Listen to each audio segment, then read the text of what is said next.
Let's talk about the dirty underbelly of buying a condo in Maricopa County, Phoenix, Scottsdale area. Um, this is important because I'm seeing it happen, and I have huge concerns on the condo world in our area, and I want to talk to you about the things you need to be mindful of. So this is episode 1 of 7 things I want you to do. If you're going to go the condo route, it's up to you because you can buy a great condo for a cheap price, but there's an underbelly to it, like I said.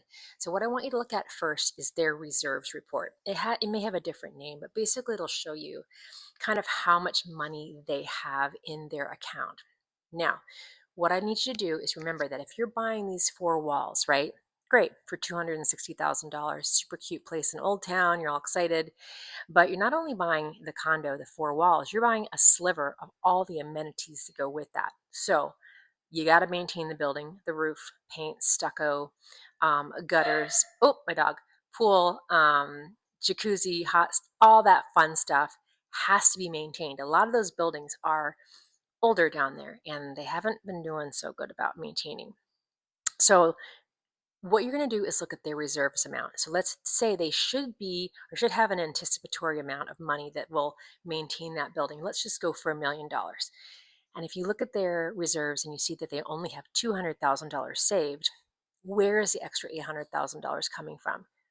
Coming from you somehow.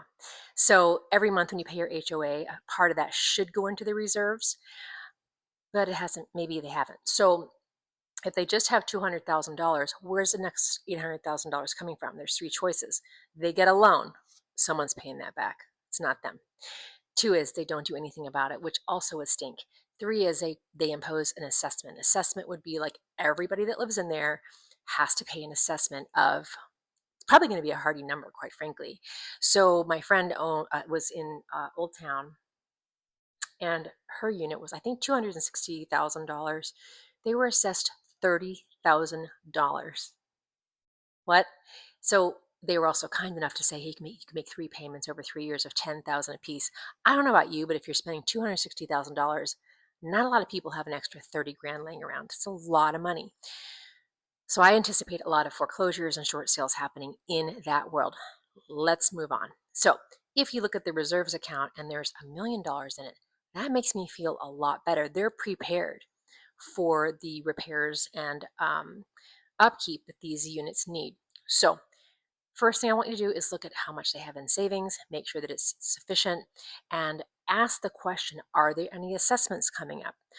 Are there anything that you can ask? Ask the question during your due diligence period, which is, you could ask it before, but if you need more clarity on the due diligence, just let me know. But good luck. I would not buy a condo right now if I were you. That's just me.